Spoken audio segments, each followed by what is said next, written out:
pertama dan ayat kedua dan langsung ayat 14.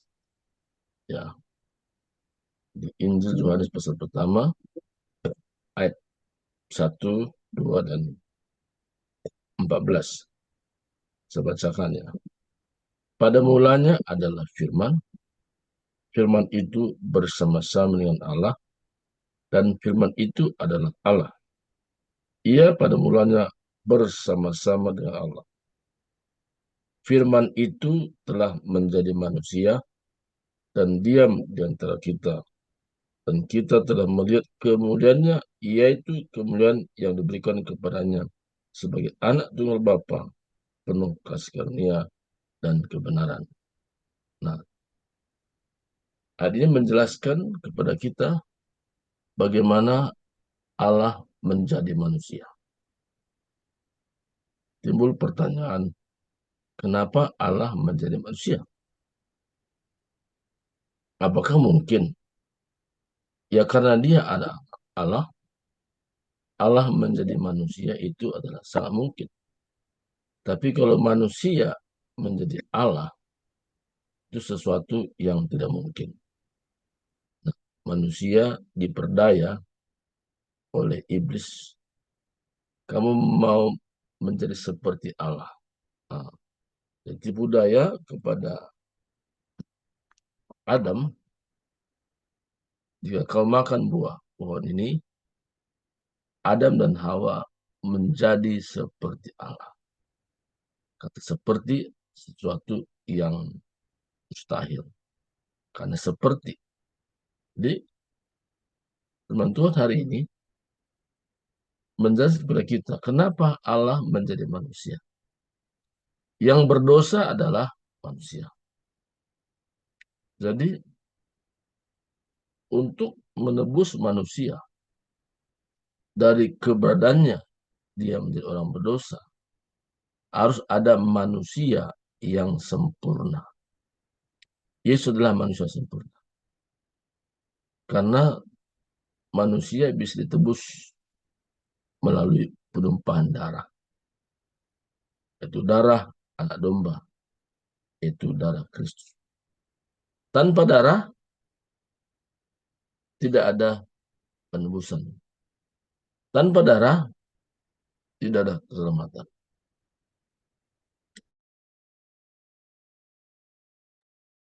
Jadi, Allah menjadi manusia adalah sesuatu yang mungkin.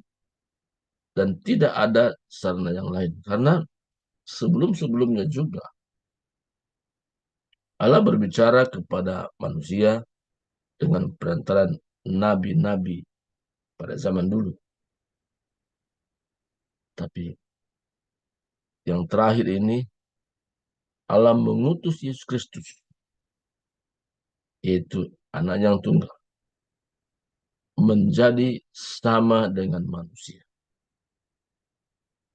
Menjadi sama dengan manusia, itu dia merasakan bagaimana penderitaan manusia sendiri. Bagaimana manusia dikuasai dosa. Jadi, manusia berdosa tidak bisa menyelamatkan manusia berdosa. Harus ada manusia sempurna yang tidak bercacat, yang bisa ditolak ukur untuk menyelamatkan manusia dari keberdosaannya. Allah menghendaki manusia sempurna. Bagaimana Allah punya kehendak ini diwujudkan dalam manusia?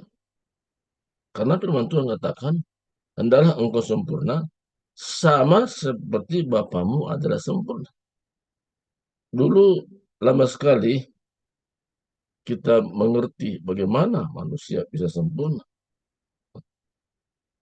Jadi kesempurnaan kita bukan karena kita, tapi karena Yesuslah kita menjadi orang sempurna.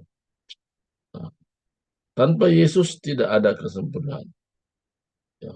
Jadi kalau kita baca dalam Matius pasal yang kelima, ayat 28. Karena itu haruslah kamu sempurna sama seperti Bapamu yang di surga adalah sempurna. Jadi firman Tuhan mengatakan, hendaklah kamu sempurna sama seperti Bapamu di surga sempurna. Sesuatu yang katanya mustahil ya, mustahil. Karena alam sempurna. Jadi kesempurnaan itu bisa diwujud nyatakan ketika orang menyatu dengan Yesus. Jadi kesatuan manusia dengan Yesus ketika dia mengalami proses mati bersama Yesus dan bangkit bersama Yesus dan mengalami kehidupan yang baru. Jadi penyatuan dengan Yesus itu adalah dasarnya manusia bisa sempurna. Usaha manusia tidak bisa. Tapi kesempurnaan manusia ketika menyatu dengan Yesus. Kalau dikatakan dalam Yohanes pasal 15, jikalau kamu tinggal dalam aku dan firmanku tinggal dalam kamu, mintalah apa saja yang kamu kehendaki dan kamu akan menerimanya. Kata minta di sini apa yang diminta? Kesempurnaan sebagaimana tuntutan Tuhan. Allah menuntut manusia sempurna. Tapi usaha manusia gagal. Jadi manusia dia sempurna ketika menyatu dengan Yesus. Nah, Allah menjadi manusia artinya penebusan manusia dari keberadaan dosanya. Itu hanya dapat dilakukan ketika Yesus mencurahkan darahnya. Yesus mencurahkan darahnya. Di mana? Di kayu salib. Jadi Yesus mengalami kematian di kayu salib. Tujuannya adalah supaya semua manusia diselamatkan. Semua manusia diselamatkan. Dulu hubungan manusia terpisah dengan Allah. Tapi melalui Yesus Kristuslah manusia membangun hubungan kembali. Ada pendamaian. Roma 3 ayat 25 katakan, Kristus Yesus telah tentukan Allah menjadi jalan pendamaian karena iman. Dalam darahnya. Hal ini dibuatnya untuk menunjukkan keadilannya. Karena ia telah membiarkan dosa-dosa yang telah terjadi dahulu pada masa kesabarannya. Jadi Allah itu panjang sabar. Sampai dia mengutus anaknya menjadi sama dengan manusia. Dia tidak menganggap satu kelembagaan yang harus dipertahankan. Tapi dia mengalami sendiri bagaimana manusia dikuasai oleh dosa. Jadi Yesus benar-benar menyerahkan hidupnya. Bukan tertangkap, tapi menyerahkan hidupnya.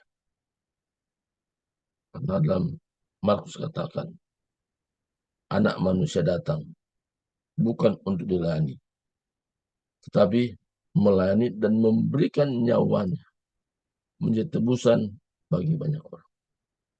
Dan jelas sekali, misi Yesus adalah keselamatan setiap manusia yang percaya.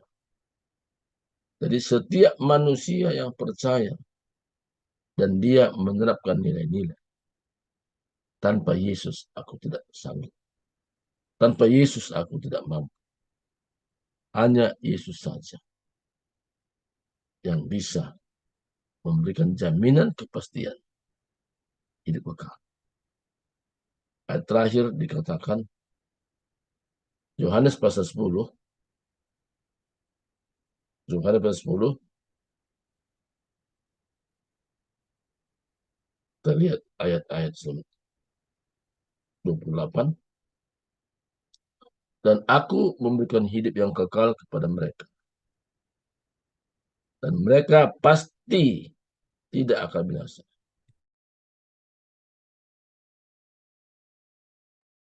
Jadi ada kepastian dalam Yesus.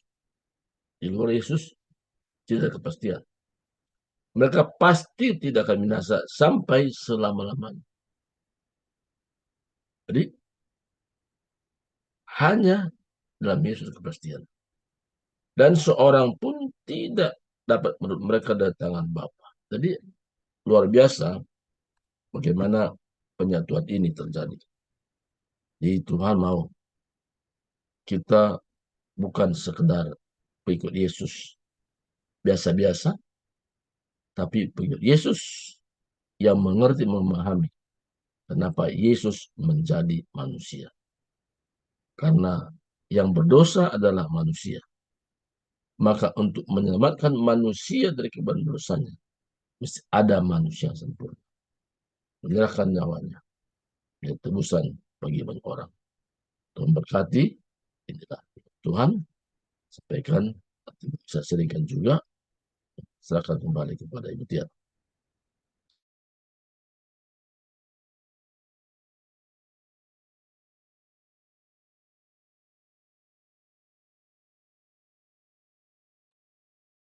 Tutup dulu dengan doa Pak, baru sharing Pak. Oke. Kita berdoa, terima kasih Tuhan, hamba-Mu terbatas menjelaskan firman-Mu. Tapi Roh Kudus punya peranan yang luar biasa, menjabarkan ke dalam hati kami. Yesus menjadi manusia. Yang berdosa adalah manusia. Mesti ada manusia sempurna. Yesus yang tak bercacat. Layak menjadi orang yang menebus manusia dari keberadaan dosanya. Tidak ada cara lain. Tidak ada opsi yang lain. Hanya Yesus saja. Penyatuan dengan Yesus menentukan kami memperoleh hidup kekal. Di dalam nama Yesus Kristus kami sudah berdoa. Amin. Ya, amin, amin. Baik, terima kasih hambanya buat firman Tuhan pagi hari ini. Sudah disampaikan. Kita mau sharing ataupun kesaksian, Bu Nita, selama Natal pasti udah banyak Natal, dengar dari YouTube, dari gereja gitu ya, pasti banyak. Kita mau berbagi berkat sukacita Natal apa yang didapat tahun ini. Ya, silakan kita mau dengar dari Bu Nita Simorangkir. Silakan Bu Nita. Berkat sukacita Natal kalau yang aku rasakan di tahun ini itu bersyukur banget untuk kesehatan. Walaupun kaki kayaknya sendian semua sakit gitu ya. Kayaknya aduh nggak sanggup, kayaknya aduh, tapi gimana ya untuk menyelesaikan pelayanan atau program-program itu harus ya pada saat melakukannya sih aman-aman aja, selesainya baru rontok gitu ya. Tapi puji Tuhan kita tuh walaupun ya menyangkut lagi ke panti ya, walaupun terasa kayak artis ya, biasanya kalau udah di akhir-akhir tahun, udah acaranya kerohanian, banyak deh yang menunjukkan bahwa kasihnya ya, wah melimpah-limpah. Padahal saat sebelum itu kami itu di bulan Oktober itu udah keteter untuk permakanan tuh gimana makan gitu ya. Kalau pas udah di ini ya, tapi itulah mungkin di situ Tuhan berharap kita tetap bergantung, memang harus bergantung sama Tuhan, nggak bisa nyantai-nyantai walaupun gedang penuh atau apa.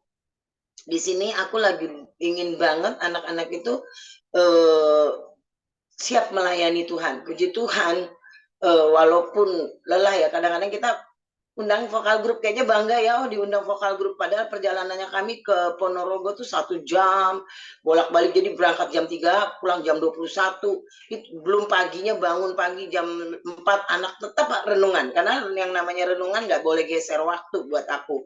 Jadi kemarin udah capek, kita boleh deh besok karena libur agak telat, enggak, kita nggak biasain begitu, tetap jam 4 mereka harus bangun. Puji Tuhan, mereka tetap menjalankan yang namanya aturan asrama, walaupun tiarap-tiarap ngantuk gitu ya.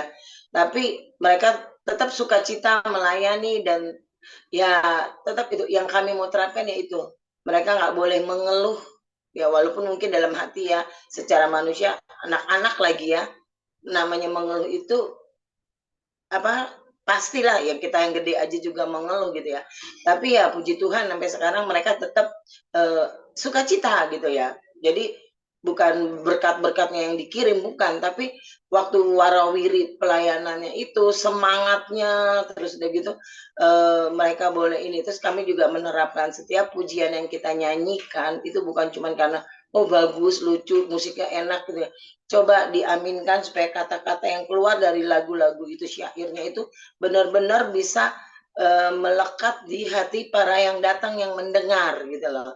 Jadi mereka membawa pujian itu bukan cuma lagunya enak atau apa tapi kalimatnya itu benar-benar membuat perubahan dalam hati gitu loh. Yang target kami sebenarnya Natal itu bukan cuman nyanyi, nampil tapi ada perubahan gitu loh.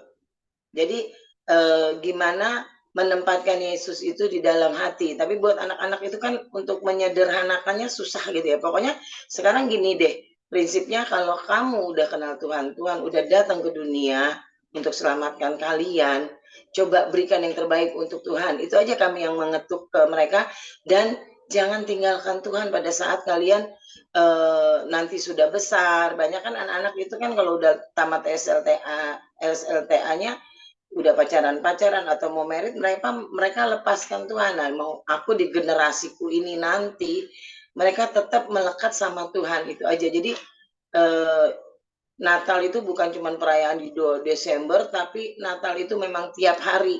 Jadi Tuhan Yesus tuh lahir di hati kita. Jadi kalau hati kita ada Tuhan Yesus dan menempatkan Tuhan Yesus, ya tetap sukacita itu pasti ada. Itu aja Ibu, Pak.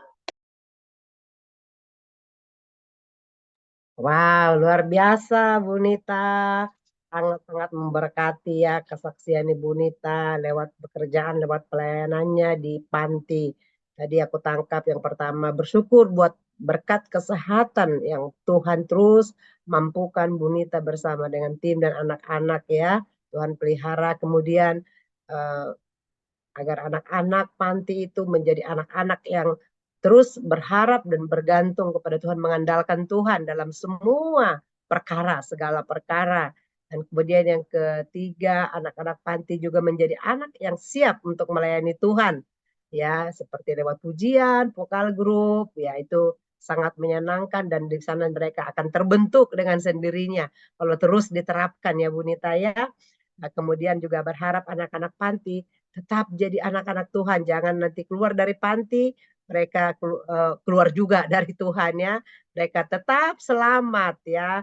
Wow, ya itu luar biasa mulia ya tujuannya Bu Nita dan sukacitanya melimpah tahun ini.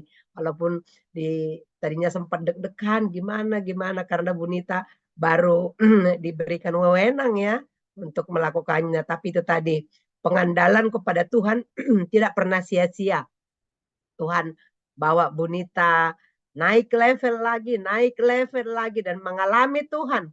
Dan doa kami Bu Nita sukses, anak-anak juga semua panti baik lansia, ya Deborah dan semuanya yang di sana Bu Nita kerjakan semua berjalan dengan baik hanya karena penyertaan Tuhan. Selamat Natal Bu Nita, selamat Natal buat semua.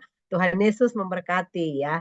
Baik ya, itu saja saya juga mau bersaksi dan juga tentunya minta dukungan doa juga sama seperti Ibu Nita ya lewat wadah ini. Kami hari-hari ini sangat diberkati lewat pelayanan ya. Nah, artinya diberkati itu Tuhan percayakan pelayanan demi pelayanan yang kami pernah tidak pikirkan sebelumnya gitu ya. Nah, tapi dalam menjalankan pelayanan ini tidak mudah seperti kata Bu Nita tadi tantangannya yang pertama kesehatan karena kalau kita tidak sehat kita tidak bisa jalan ya kita tidak bisa melakukannya. Nah kemudian tapi bersyukur sampai hari ini kita masih sehat semua karena anugerah Tuhan. Nah, kemudian yang kedua, ada beberapa orang tua yang lansia, ya, bahkan juga anak-anak rohani yang mereka butuh sekali kita layani, ya. Mereka butuh sekali mendapatkan perhatian, ya. Mungkin selama ini mereka tidak mengerti siapa itu Yesus, siapa itu Tuhan, ya. Yang mereka tahu hanya teori, tidak praktek gitu. Nah, di sini kami butuh sekali hikmat dari Tuhan, ya. Nah, jadi lewat Natal ini saya diingatkan dengan satu ayat, ya, firman Tuhan yang tertulis di dalam Yesaya 9 ayat yang kelima maksud saya, ya. Nah, saya baca ayat ini saya sampai menangis, Bapak Ibu, ya. Di situ dikatakan seperti ini firman Tuhan, Yesaya 9 ayat 5. Sebab seorang anak telah lahir untuk kita, seorang putra telah diberikan untuk kita. Lambang pemerintahan ada di atas bahunya, dan namanya disebutkan orang, Penasihat Ajaib, Allah yang perkasa, Bapa yang kekal, dan Raja Damai. Wow, itu luar biasa, ya. Jadi hari ini firman Tuhan juga, firman itu menjadi manusia, yaitu Allah sendiri, yaitu Yesus sendiri. Nah, dan hari ini katakan dia telah lahir, ya, 2000 tahun yang lalu dia menjadi manusia biasa agar dia merasakan juga seperti kita, agar dia menjadi manusia yang sempurna. Tapi yang bikin saya itu hari-hari ini terkesima gitu, ya, diingatkan bahwa lambang pemerintahan itu ada di atas bahunya. Ya, yang saya tangkap pesan ini bahwa kalau kita merujuk ataupun melihat teladan pemerintahan Yesus dalam kehidupan kita, baik kita dalam bergaul, dalam bertindak, bahwa ada Tuhan yang penuh kasih, yang berkuasa, maka semua akan baik. Dan kemudian juga yang kedua, ya, orang mengatakan bahwa Yesus itu adalah penasihat ajaib. Artinya apa? Tidak ada yang lain yang bisa menasihati kita, ya, menolong kita, memberikan jalan keluar bagi kita di muka bumi ini selain hanya Yesus sendiri. Makanya disebut namanya penasihat ajaib. Kemudian Allah yang perkasa. Kenapa disebut perkasa? Karena dia bertanggung jawab atas semua ciptaannya. Nah, ini saya sangat-sangat diteguhkan, ya, di hari-hari Natal ini. Kemudian dikatakan juga dia Bapa yang kekal dan dia Raja Damai, ya. Jadi hanya lewat dia kita punya penasehat yang ajaib, kita punya Bapa yang perkasa, yang sanggup melakukan apa saja. Ya, seperti tadi kata hambanya, kalau Allah menjadi manusia, itu bisa karena yang melakukan Tuhan. Yang tidak mungkin itu kalau Tuhan menjadi Allah, itu pasti penipuan kerja si iblis gitu, ya. Itu dahsyat sekali. Jadi saya di hari Natal ini diberkati, saya mau mengandalkan bahwa lambang pemerintahan yang dari Yesus itu sendiri, ya, penasehat ajaib Yesus sendiri, dia Bapa yang perkasa, Bapa yang kekal selama-lamanya, dan dialah sumber damai sejahtera yang sesungguhnya. Kalau kita di dalam dia, maka kita tetap sukacita. Masalah pasti ada. Seperti tadi ketika kami mau melayani, kadang-kadang bentrok pelayanan kita, bentrok pelayanan di sini, sama di tempat sana. Wah, itu saya pusing. Tapi kalau saya mengenalkan pikiran saya, pasti saya pakai logika. Yang ini dulu deh. Tapi Tuhan itu dahsyat. Ya, saya berdoa ketika kami berdoa minta hikmat Tuhan. Tuhan kami terserah kepada Tuhan. Tapi yang kami tahu Tuhan itu tidak pernah mengecewakan. Dan kami juga bisa melakukannya dengan hikmat yang daripada Tuhan. Nah, setelah kita berdoa, maka Tuhan berikan hikmat. Dan akhirnya semua bisa berjalan dengan baik. Semua bisa menerima kalau ada tadi bentrok-bentrok jadwal, ya, pelayanan yang tidak bisa jam sekian, kita undur jadi jam sekian. Akhirnya semua dengan baik, dengan sukacita kita bisa lewati. Itu tidak mudah Bapak Ibu, karena kadang-kadang kita kalau mengandalkan pikiran, wah, hari begini, akhirnya kita mengecewakan yang lain. Ya, saya bersyukur beberapa minggu terakhir ini kita melayani para orang tua yang luar biasa, yang mereka minta dilayani, ya. kami bersyukur dan beberapa orang kami bisa jumpai dengan onsite, bukan hanya dengan online. Itu semua karena anugerah Tuhan. Semua karena kebaikan Tuhan. Dan biarlah lewat masalah mereka juga yang kita bawa kepada Tuhan sebagai penasehat yang ajaib itu, sebagai Allah yang perkasa yang sanggup memberikan jalan keluar, bahkan sebagai sumber sukacita, raja damai, ya dia pemilik surga, itu boleh juga memberkati setiap mereka yang sudah kita layani, yang sudah kita doakan, ya pergumulan demi pergumulan, dan mereka mendapat jawaban daripada Tuhan. Itu harapan kami, dan untuk itu doakan kami juga agar kami tetap bisa sehat, bisa semangat, dan bisa melakukan pelayanan lebih lagi untuk kedepannya.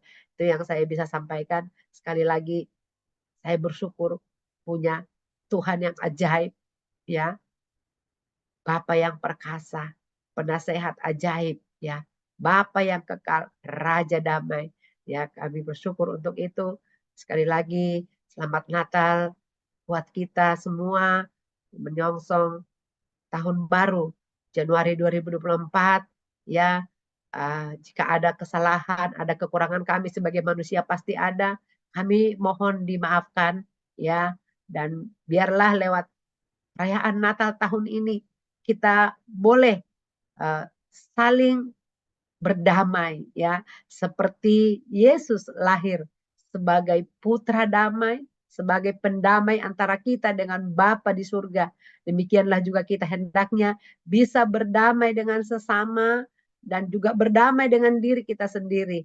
Ya, sekali lagi selamat Hari Natal 2023, sukacita Natal, semangat Natal membawa kita lebih bersemangat lagi mencari Tuhan, lebih lagi kita datang mengandalkan Tuhan, terutama untuk tahun 2024 yang sudah di depan mata, kita harus menjalaninya bersama dengan Tuhan, bersama dengan Yesus tentunya. Haleluya, amin. Itu dari saya. Terima kasih, mungkin hambanya mau menambahkan sesuatu sebelum ditutup nanti dengan doa, silakan Pak Subakti. Ya, jadi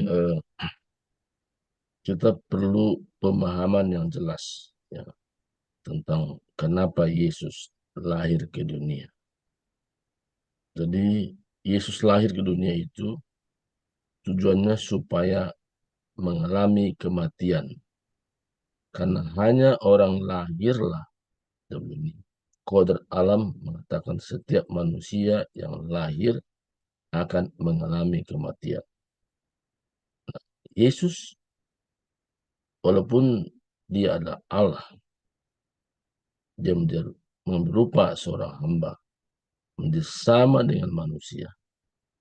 Sehingga Yesus mengalami kematian di Bukit Golgota. Nah, hanya lewat kematian Yesuslah darahnya tercurah, menebus kita dari segala hukuman dosa. Jadi tanpa darah Yesus tidak ada penebusan. Jadi, darah Yesus itu sebagai jalan pendamaian untuk setiap orang. Jadi betapa pentingnya kita memahami bagaimana darah Yesus itu sebagai jalan pendamaian bagi setiap orang. Jadi bukan hanya sekedar nama, tapi Yesus itu sebagai jalan pendamaian. Jadi penting sekali pemahaman ini. Karena ada sebagian orang tanpa pengertian.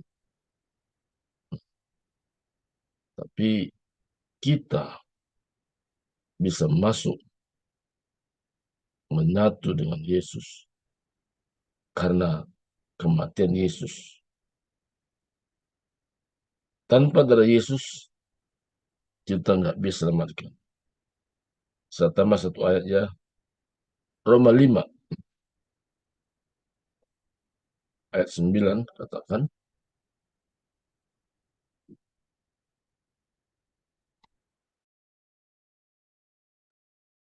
baca, Lebih-lebih karena kita sekarang telah dibenarkan oleh darah Yesus. Kita pasti akan diselamatkan dari murka Allah. Jadi, ada kepastian melalui korban Yesus salib. Ini betul-betul memahami.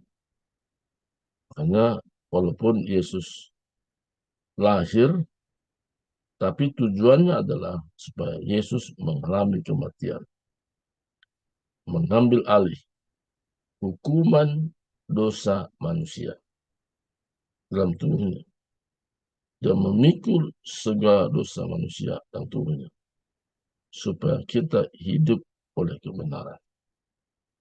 Nah, itu tambahan buat kita perlu mengerti, memahami. Jadi bukan sekedar hanya Natalnya, tapi pemahaman yang benar. Yesus menjadi manusia. Tujuannya supaya Yesus mengalami sendiri bagaimana penderitaan manusia karena dosa. Dan Yesus sendiri menyerahkan nyawanya supaya semua orang percaya kepadanya tidak binasa, melainkan peroleh hidup kekal. Memberkati tambahan dari saya akan kembali. Dia.